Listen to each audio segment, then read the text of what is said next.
Fuck. I lost my keys. Again. You'd think I'd learn. You'd think I'd figure this out. I'm an intelligent person.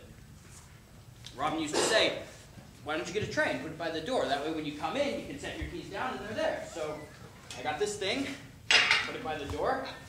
Clearly that only works if you use it. This isn't a new thing. I've been doing it since I started driving. When I was in high school, I lost my keys at a football game under the bleachers. I was with Ginger Sheminsky. She was in the band, Woodwinds.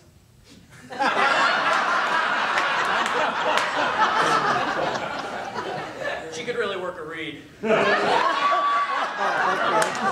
It took me 3 hours to find them. When you're in that state, it's hard to think. I lost them in college, in my apartment. I was working strike for some play. I was dating the lead, Bethany. It was the last show, 2 o'clock matinee, 1 o'clock call. Got up late, no breakfast, hungover as shit. Made it through the show and I'm working strike. Shirts off, pulling nails, hauling lumber out to the dumpster, you know, working it.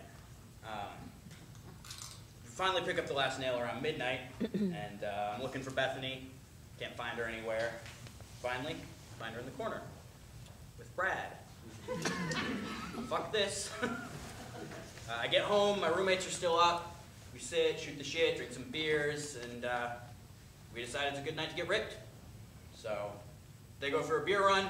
I'm thinking, I need to eat something. I'm looking around for food, and there's this pan of brownies on the counter.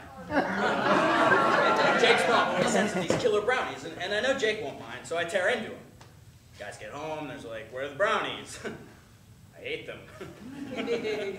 Man, you should have seen the look on their faces. I'm like, oh, man. I don't know what was in those brownies, but I'm flying around like Zelda trying to pull gems out of trees. Yeah, I never found my keys that time. I lost them on a flight to Chicago. I hate airports. Everybody in the airport acts like a moron. You know, there's the guy who spends 20 minutes looking at the information sign before he realizes that he's looking at departures instead of arrivals, so he's got to bolt to get to his flight. You know, there's the woman wearing 5-inch heels who's got to hike 5 miles to her gate, so she's bloody and limping by the time she arrives. There's the people who carry guitars on their backs for the airport. Do they really play? Do you think Bob Dylan carries his own equipment through the airport? Probably not. The airport found my keys in Rome, overnighted them to me. I had them in my hand in a couple of days. Took them 3 weeks to get my luggage. I lost them on a date once. Work friend who was seeing this girl who had a friend in town, and wouldn't it be great if we went out together? I guess there's always a woman involved when I lose my keys. Okay, so fine. It'd been a bit of a dry spell. Hadn't been out in a while, so sure, let's double. I got to the restaurant late, work, traffic, whatever. See them from across the room, wave, cross to them. My date's back is to me. I see shoulder-length brown hair, black dress. What I see is okay, but I'm praying, you know. No mustache, no unibrow. We sit down and there she is, Robin. She has this smile that takes my breath away.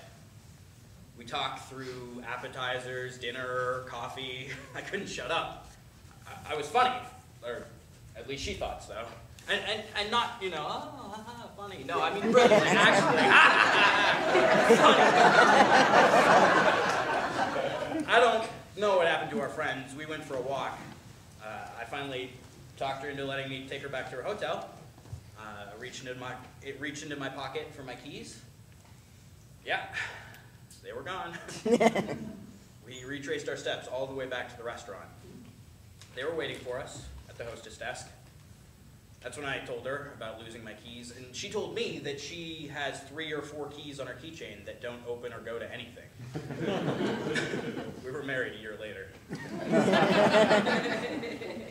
You know, now when I meet people, somehow we always end up talking about keys.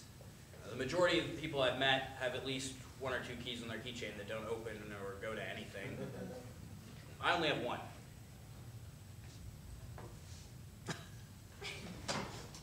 How'd that get there? Oh, right. I was having some wine, thinking about Chase. Some name, right? It's his mom's idea. She must have been watching a lot of soaps back then. Poor kid. It's a test, you know, to determine the future coolness of your kid's name.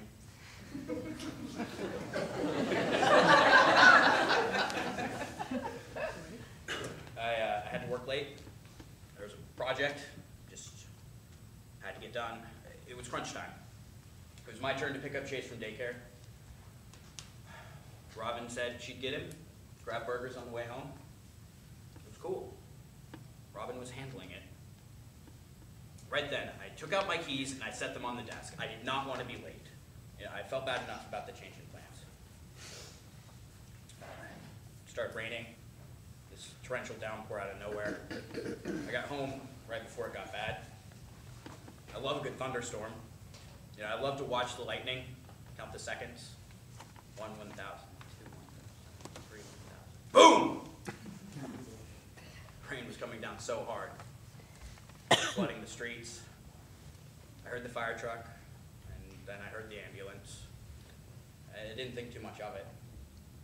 You know, you always hear those stories. People say they heard the sirens and they knew. I didn't know. Someone was turning left. Robin stopped, but the car behind her was going too fast.